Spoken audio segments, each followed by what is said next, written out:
कार्यक्रम में उपस्थित आज के कार्यक्रम में शहर के फर्स्ट सिटीजन चेयरमैन साहिबा, आज के अध्यक्षता गोबाराम जी साहब जी, बिहार साहब, सामने मंचा सिंह और बाबा साहब में रखने वाले श्रद्धा, उमंग से कार्यक्रम में भाग लेने वाले, पार्टिसिपेट करने वाले समाज के सभी वर्ग, मीडिया के बंधु, मैं प्रशासन की तरफ से सबको तहे दिल एक तो शुक्रिया अदा करता हूँ इस कार्यक्रम का शानदार आयोजन किया।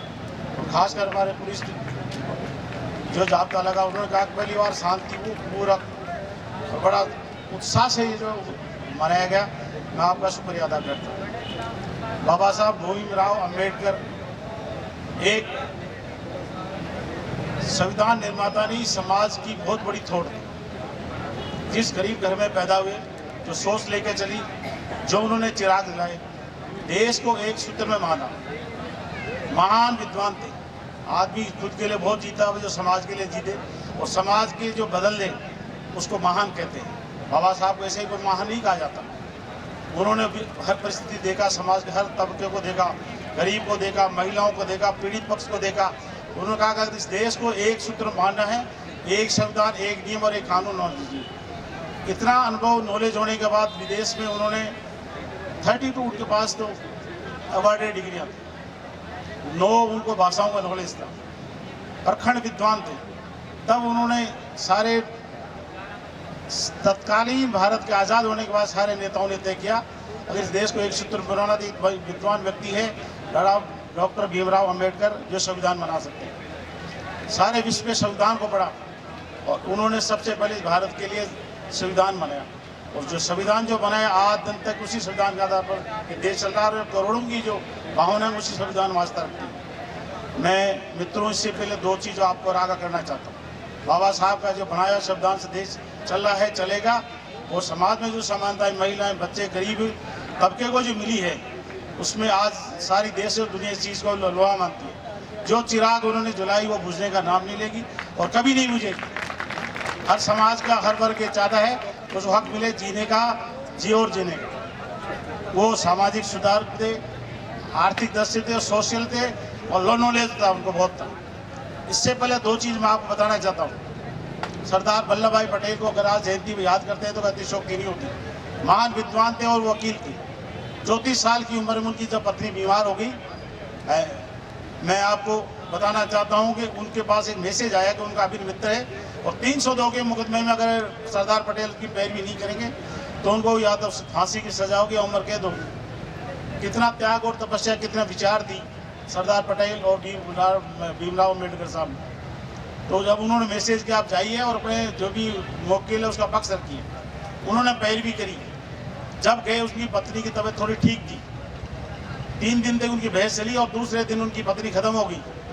जब उनका चीफ का समय यानी बहस का समय जब आया, तब एक तार उनके पास आया कि आपकी पत्नी का हॉस्पिटल में देहांत हो गया।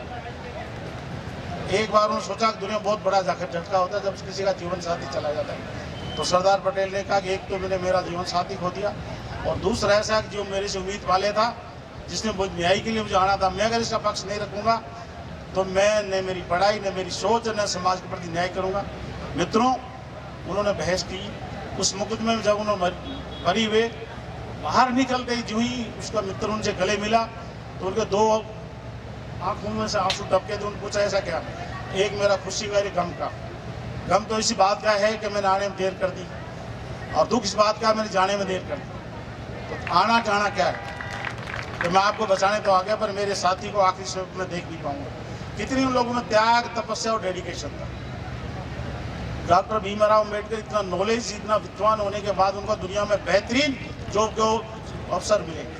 किसी भी दुनिया में उनका अच्छा जॉब मिल सकता था और उन्होंने समाज की सेवा सबसे प्राथमिकता रखी। देश के पहले लॉ मिनिस्टर बने। इसी विचारों के मैं आज मन से बताना चाहता हूँ। सर छोटू राव एक किसान परिवार में पैदा हुए और पहली बार जब उनके घर पे उनके पिता ने कहा कि बच्चा 9 पढ़ लिया, 10वीं पढ़ने के लिए जाना चाहता है, तो सेठ साहूकार ने क्या पढ़ा कि क्या करा, खराब हो जाएगा, तो खेती करना लो, जानवर चला लो, कि ये तो पीढ़ियाँ करती आई, पढ़ेगा लिखेगा कौन कोई परिवर्तन आएगा।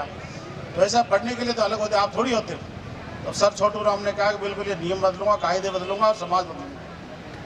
उन्होंने लॉ की डिग्री की और लॉ नहीं गोल्ड मेडलिस्ट की। सबसे पहले उनकी पीढ़ी आती है कि समाज की जिस तरह से ये प्रथाएं चली आ रही है और एक मोनोपोली एक सिस्टम ने कर रखी है।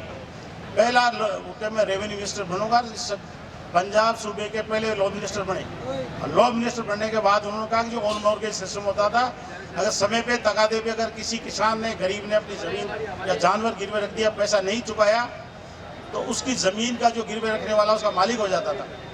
सबसे पहले वो रेवेन्यू मिनिस्टर बने और उन्होंने लॉ मिनिस्टर से पहले एक कोर्ट में बहस के दौरान जज से उन्होंने निवेदन किया कि विधवा है, इसके बच्चे की शादी है, इसकी बैलगाड़ी को आज आप उसको सेठ को पोजेशन मत दो। उन्होंने कहा ऐसा ही है ना, तो आप ऐसे करो, देश का क्या नियम बदल लो।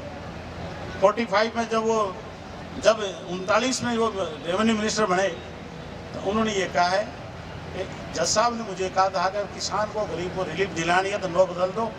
तो पहला मैं इस सदन में पहला जो प्रस्ताव रख रहा हूँ, ये जो 4 जो रेवेन्यू के एक्ट थे सबसे पहले उन्होंने देश में खत्म किया। बहुत बड़ी बात थी, बहुत बड़ी, अंग्रेजों के रहते उन्होंने खत्म किया और लॉफुल और जस्टिफिकेशन। इसी तरह से देश आज़ाद हुआ, बाबा साहब के विचारों मंथन और चिंतन के बाद देश आगे बढ़ा।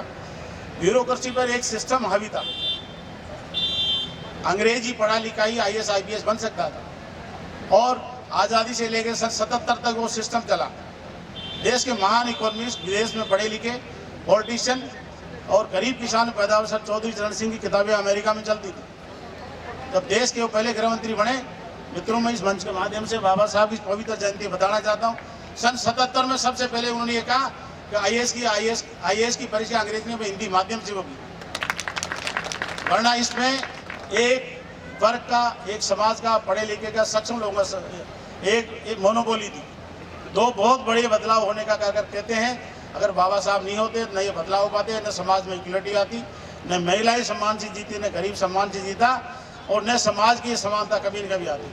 तो मैं इस पवित्र 134वीं जयंती में आपके बीच में हाजिर हुआ। आपने मुझे बुलाया, सम्मान दिया, सबका मैं शुक्रिया अदा करता हूँ। उम्मीद करता हूँ जब भी आप हर बार मनाएं, कोई न कोई अच्छी ऐसी प्रतिभा है, जैसे एक आपको बालक बताया 9 भाषाओं का नॉलेज था, 6 का बताया आपने, तो मैं उम्मीद करता हूँ ऐसा कोई न कोई और इस तरह की प्रतिभाएं तरह से उनको आगे बढ़ाए। समाज में पढ़ना लिखना अलग बात है, पर उसको समाज के लिए उसकी यूटिलिटी क्या है। जो भी महान पुरुष बना, महापुरुष बना है, वो कोई न कोई विलक्षण प्रतिभा का धनी थी। तो मैं मेरी वाणी को विराम देते हुए मैं आपसे उम्मीद करता हूँ जब भी आप ऐसा कार्यक्रम मनाएं तो गरीब को और समाज को, उस आखिरी पंक्ति के आदमी को, मैं मेरे गुरु की मैं बात प्रधान से सावर लाल जी हमारे गुरु रहे। मैं मित्रों इस मंच के माध्यम से कहना चाहता, जब हम कॉमर्स कॉलेज पढ़ते थे, इसमें से मैंने एक कॉपी मिला करती थी, कॉमर्स की किताब बहुत महंगी हुआ करती थी, हम कॉमर्स कॉलेज पढ़ते थे। बिल्कुल मैं सच्चे मन से और बिल्कुल प्रतिज्ञा से बता रहा हूँ कि जब वो स्पेशल कॉपी लेके चलते, बहुत महंगी किताब आती थी और जिस लड़के की एडी फटी होती थी, पाँव में चप्पल होती थी, उसको महंगी किताब देते, ले बेटा पढ़ने के लिए ले जा। तो विचारों का सोच और फर्क है। और अगर किसी की फीस माफ़ करनी होती है, एक सत्यनारायण भैरव हमारे साथ ही पढ़ा करते, उन्होंने लिख दी अपनी 5000। मैं बिल्कुल एग्जैक्ट बात बता रहा हूँ। तो सावन लाल यूज कमेटी के चेयरमैन थे, उन्होंने कहा भाई 5000 तैनी गिनेंगे तेरे पिताजी 5000 रुपये की साल भर की। मैं बता रहा हूँ 83-4 की बात कि 5000 किसान पैदा करता है तो उसको ऐसा 5 साल लगते, 5000 कहाँ से आ गई। तो उसने कहा मैं तो ऐसे ही लिख दिया, ऐसे नहीं लिखो जो हो सकता है। उन्होंने जो खेती करता था, गाँव से आता था, गरीब था, उसको यूनिवर्सिटी में पढ़ाई और फीस माफ़ करने की पहली बार अगर हमारे डिपार्टमेंट में व्यवस्था करी, बाद में सारी इंस्टीट्यूट लागू करी, तो उसकी देन थे प्रोफेसर सावरलाल, जो चौधरी चरण सिंह के सच्चे अनुयायी थे। तो गांव में पढ़ना लिखना वो एक अलग बात है, उसको इम्प्लीमेंट करा दे, समाज में न्याय दिला दे, एक परिपाटी डाल दे।